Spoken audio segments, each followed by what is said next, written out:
passer à Jade et Joy. Ah. Vous connaissez Jade et Joy? Je ne connais que Jade Jade et Joy, qui font chier là, à m'appeler là, pendant l'émission. Je vais m'énerver. Hein. Je vous le dis. Hein. Mustapha là, qui m'appelle là. M'appelle encore une fois, je vais m'occuper de lui ce soir.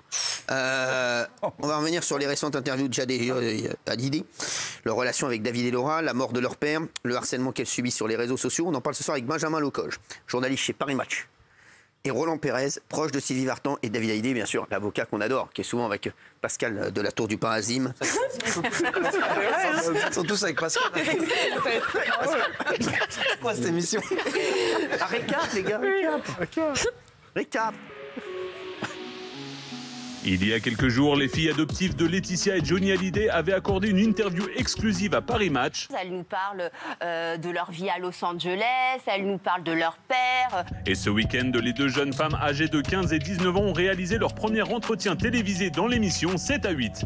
Une interview dans laquelle elles racontent avoir subi du harcèlement, évoquent leur relation avec leur mère David et Laura et parlent avec émotion de leur papa décédé en 2017. C'était un père attentionné, généreux. Alors que disent-elles dans ce nouvel entretien? Relation avec David et Laura, mort de Johnny, menace de mort. Retour sur les interviews de Jade et Joy Hallyday ce soir dans TPMP. T'as cartonné dans le. Merci d'être avec nous, Benjamin Locoge, merci. Journaliste. Paris Match, biographe de Johnny Hallyday. Et merci à Roland Pérez d'être là. Roland, c'est toujours un bonheur de te voir. Tu fais partie de la famille, ce que tu es avec Pascal. Oui, j'ai vu que tu as recyclé tous les avocats de PAF ici, c'est bien. Bah, comme vous êtes payé, je me dis, bah voilà. Ah oui, d'accord. Je savais pas qu'on était moi, payé. tant que l'émission coûte moins cher, je suis toujours heureux. Tu sais comment je suis. Merci, Roland, d'être avec nous. Et c'est vrai qu'hier, première interview, hein. C'est fou, hein, cette interview. Et c'est vrai que, alors, je vais vous dire, on peut pas mettre. On va vous dire ce qui s'est dit dans l'interview. On va revenir dessus. Puis Benjamin, c'était en fait. Vous avez fait une interview commune en fait avec 7 à 8, hein, c'est ça? Alors il y a eu 4 médias qui sont partis à Los Angeles pour rencontrer les filles à l'occasion de l'exposition de Johnny Hallyday qui ouvre le 21 décembre. Elle ouvre le 21 décembre, dis donc. Voilà, donc on va y aller, on ira ensemble. On ira ensemble si tu veux. Il y a eu donc 4 médias français, une radio, une télé et 2 presses. Très bien. Alors Paris Match était, Benjamin, magnifique. Non, franchement, il est exceptionnel, Benjamin, je tiens à le dire. Voilà, je suis toujours content de te voir. Alors, on va revenir sur ce qui s'est dit, et on va revenir avec Roland Pérez sur toute l'histoire de cette... Parce que c'est vrai qu'on les avait jamais entendus. Moi, je les aime bien, moi, Jade et Joy, en plus. Ouais, je trouve qu'elles ont un truc, je sais pas, j'aime bien. Elles ont un peps, tu vois, pas. Faire voir Jade et Joy que Gilles Verdez, par exemple. L'interview s'est bien déroulée, c'était sympa. Écoute, donc c'est Caroline Mangès, la directrice de la rédaction, qui l'a faite. Elle m'a dit que ça s'était extrêmement bien passé. Comme toujours chez les Hallyday, ça a duré très longtemps. C'était pareil pour TF1, c'est-à-dire qu'il y avait des créneaux prévus d'1 heure. Finalement, ça a duré 2 heures. La séance photo a duré aussi comme autant de Johnny où tu avais rendez-vous à 14 heures et que les choses démarraient à 18 heures. Mais donc tout le planning a été chamboulé, mais tout s'est très bien passé. Et donc elles ont joué le jeu à fond sans la présence de Laetitia. Il y avait des questions interdites ou pas? Non. Aucune question interdite. Ah bah non, sinon... sinon, on arrête tout. Sinon, on n'y va pas. Non, l'idée, c'était que Jade et Joy ne s'étaient jamais exprimées. On avait envie de savoir quelle était leur relation avec leur père. Et d'elles-mêmes, elles sont venues sur les terrains les dernières fâcheries, et notamment leur relation avec leurs frères et leurs sœurs, David et Laura. Justement, c'est là, c'est le moment, j'ai envie de dire, le climax de cette interview. Elles ne sont pas tendres? Ah non, elles ne sont pas tendres du tout, non. Ouais. Vous avez senti qu'elles étaient... Caroline, vous aviez... Caroline a dit non, mais ça a été terrible parce qu'elles sont, elles sont toujours, elles sont choquées par l'attitude que Laura et David ont pu avoir. C'est-à-dire que le jour des obsèques de Johnny à la Madeleine, c'est on sera toujours là pour vous. Ouais. Et depuis, plus rien. Alors moi, je vais vous dire, j'ai eu mon ami Jean-Claude Darmon qui est cité, parce qu'elles l'ont cité. Il est cité avec Luana, voilà, avec Luana Belmondo. Comme ceux qui ont tourné le dos. Un ami, et c'est quelqu'un vraiment qui est, je peux vous dire, extrêmement droit. Et qui, malheureusement, ne peut pas faire ce qu'il veut apparemment, puisqu'il y a des blocages de partout et qu'il ne peut pas... il aimerait avoir des contacts avec Jade et Joy, mais malheureusement, c'est beaucoup plus compliqué que ce qu'elles peuvent dire dans l'interview également. C'est ce que m'ont dit les gens, en tout cas, qui ont été cités. Roland.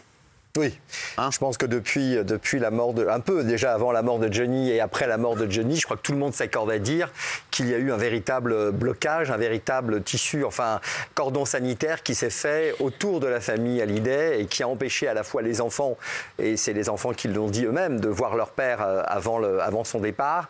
Et puis aujourd'hui, dans cet article, qui est d'ailleurs très bien fait, l'interview a été très bien menée, mais à un moment donné, on a posé une question qui était très juste aux deux petites filles, aux deux jeunes filles.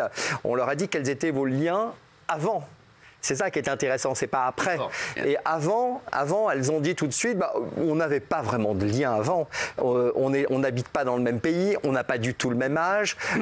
Notre père, ma mère avait essayé de reconstruire une famille décomposée, c'est ce qu'elles disent, c'est ce qu'elles disent toutes les deux.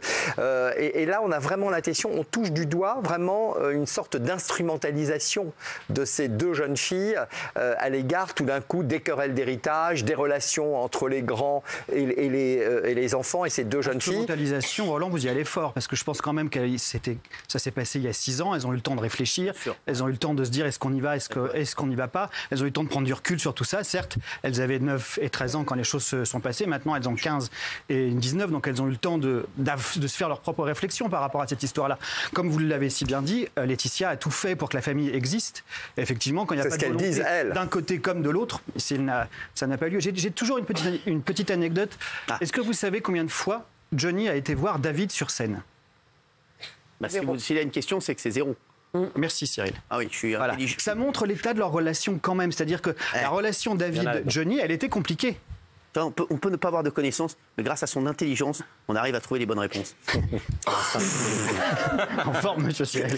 Non, mais 0, il n'a jamais été le voir. Ils ont chanté ensemble, il y a eu quelques duos. Les mecs, vous entendez ça? Aller au concert de son fils, il ne l'a pas fait. Ça ne l'a pas empêché d'écrire le meilleur album pour son père. Mais ça montre donc je pense qu'ils avaient les relations qu'ils avaient, et je pense qu'il n'y avait pas de difficulté pour qu'il puisse y avoir des relations. Mais on voit bien que les petites, quand je dis instrumentalisation, je pèse mes mots, parce que les deux petites reviennent sur le procès. Tout d'un coup, elles avaient 9 ans et 13 ans. Qu'est-ce qu'elles savaient de ce procès? Et pourtant, elles parlent. On nous a assigné. Alors qu'en réalité, non. On ne les a mis en cause que pour leur permettre de toucher l'héritage. Puisqu'on on demandait 75% divisé en 4 parts, alors qu'elles n'étaient pas dans l'héritage. Donc les deux grands, au contraire, on les ont mis dans cette procédure au même titre que la SACEM, au même titre que les éditions de musique, au même titre que d'autres personnes, uniquement pour ouvrir le partage de l'héritage. Donc ça prouve bien qu'elles sont là instrumentalisées, puisqu'elles viennent dire on nous a assigné, on nous a fait un procès, alors que justement ce n'était pas un procès contre elles. Laetitia était présente, bien entendu. Non, Laetitia n'était pas présente pendant les interviews. Elle est venue pour la séance photo, mais elle a laissé toutes les interviews se faire sans elle, parce que sinon le procès était déjà là. Et les questions n'avaient pas été envoyées avant? Non. Non, c'était pas. Après, ce qu'elles ont dit à TF1, ce qu'elles disent dans Paris Match et ce qu'elles disent dans Le Parisien, c'est un peu les mêmes choses, parce que les questions tournent autour des mêmes thèmes. Mais il y a des mots forts, hein, trahison, mensonge, abandon. C'est des mots qui ne s'accompagnent pas de ce qu'elles disaient, des relations qu'elles avaient avant, puisqu'elles disaient qu'ils n'avaient pas de relation avant. Donc pourquoi parler tout d'un coup de trahison, de mensonge C'est là où j'ai l'impression qu'on sait, alors c'est mon humble avis, mais j'ai l'impression qu'on s'est servi d'elles pour faire la promotion d'une exposition qui arrive, alors que ce sont effectivement les deux jeunes enfants de Johnny, mais on les met tout d'un coup en avant en interview, on les met en avant dans un reportage télé, uniquement en réalité pour servir la promotion d'une exposition. Et je trouve ça un peu dommage. Elles ont le droit de s'exprimer, elles ont la totale liberté de s'exprimer. Elles étaient très mignonnes quand elles ont parlé effectivement de leur peine, de leur relation à leur père. Tout ça a été effectivement très, très joli, très sensible. Mais au regard de ce qu'ils disent sur le grand frère et la sœur, on a vraiment l'impression qu'ils sont téléguidés. Patrick? Moi, je trouve que l'avis de Roland, pour le coup, est téléguidé et biaisé. Je vous apprécie beaucoup, mais là, je trouve que... Mais non, mais vous pourfendez... Téléguidé par qui? Vous pourfendez... Non, mais téléguidé par qui? Ça, je ne sais pas, vous allez nous le dire. Ah bah non, c'est vous qui le dites, c'est pas moi qui le dis. C'est vous qui le dites, donc téléguidé par qui? Vous pourfendez le libre arbitre de deux jeunes filles de 15 et 19 ans à 15 et 19 ans. Quand on a baigné tout le temps dans les affaires d'héritage, quand on a entendu le mot justice, on peut tout à fait avoir son sentiment. Là, vous avez l'impression, pour aller au bout de vos... Oui. Pardon? Pourquoi vous êtes énervé? Non, mais je serais téléguidé par qui? Je ne sais pas. Énervé, Par qui dites-vous? Allez au bout de vos pensées, téléguidé par qui? par David, et vous auriez. Mais pas du tout, pas du tout. David ne s'est pas exprimé. Alors je ne viens pas pour David parce que David ne s'est absolument pas exprimé et ne tente pas à s'exprimer. On n'en parle pas, voilà. Il n'en parle pas dans son livre. C'est l'impression qu'il a de mettre une sauce dans la Je donne, non, mais c'est pas grave, j'écoute, c'est pas grave. Il est tout le monde dans la sauce, lui. Non, je pose une question. Mais téléguidé par qui? David ne s'est même pas exprimé dans son propre livre. Il n'a pas réglé ses comptes. Moi, je rappellerai juste une chose, c'est qu'il y a eu Arrête de voir le mal partout, on voit plutôt ça chez toi. Il y a eu un accord qui a été fait entre les deux enfants de Johnny. Dans cet accord, il y a une confidentialité. Donc Laetitia ne s'exprime pas, David et Laura ne s'expriment pas. Et curieusement, les deux jeunes filles s'expriment parce qu'elles ne sont pas parties à ce protocole d'accord. Donc plus d'un an qu'on demande. Et on a l'impression qu'on veut réhabiliter totalement Roland et Benjamin, on va se Laetitia. dans un instant, les chéris, parce que on va revenir aussi. Moi, je voudrais qu'on revienne aussi sur les réseaux sociaux. Je sais que voilà, Kelly ne peut pas s'exprimer dessus parce qu'il y a un petit exactement. Voilà, je suis en mode motus, moi. C'est très bien, donc c'est très bien. Sinon, sur Oui, je voulais revenir sur cet article. Alors, évidemment, c'est un gros. Ah ben non, mais ma si mère vous qui voulez, on m'attend. arrête, hein. Vas-y, mais vas-y. Non, mais c'est un gros. Non, mais c'est un gros coup pour Paris Match, incontestablement. Et évidemment, ces deux jeunes filles sont absolument charmantes et touchantes.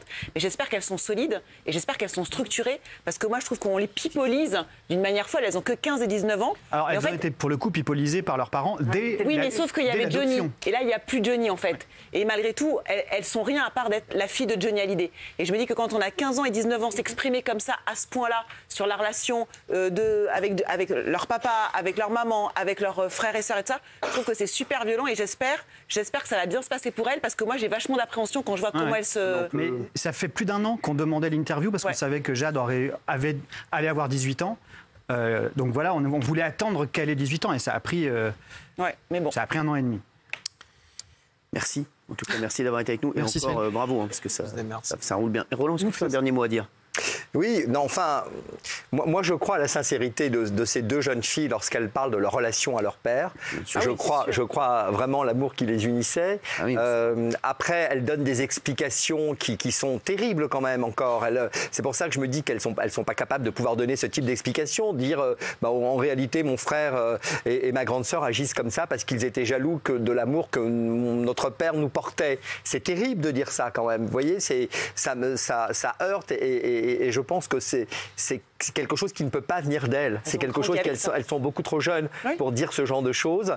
Et c'est là où je trouve dommage. Je trouve que c'est la limite de l'exercice de ce qu'elles ont pu exprimer. Voilà. À part cela, évidemment, que c'était un très joli coup de com' et un interview très bien mené par Paris Match. Et je pense que voilà, elle veut aujourd'hui, Madame Hallyday veut aujourd'hui sortir. Elle veut entrer dans une victimisation pour que les fans reviennent en bloc la soutenir. Madame Hallyday s'exprimera en temps et en heure au moment de l'exposition. Merci Benjamin, merci Roland, merci Benjamin.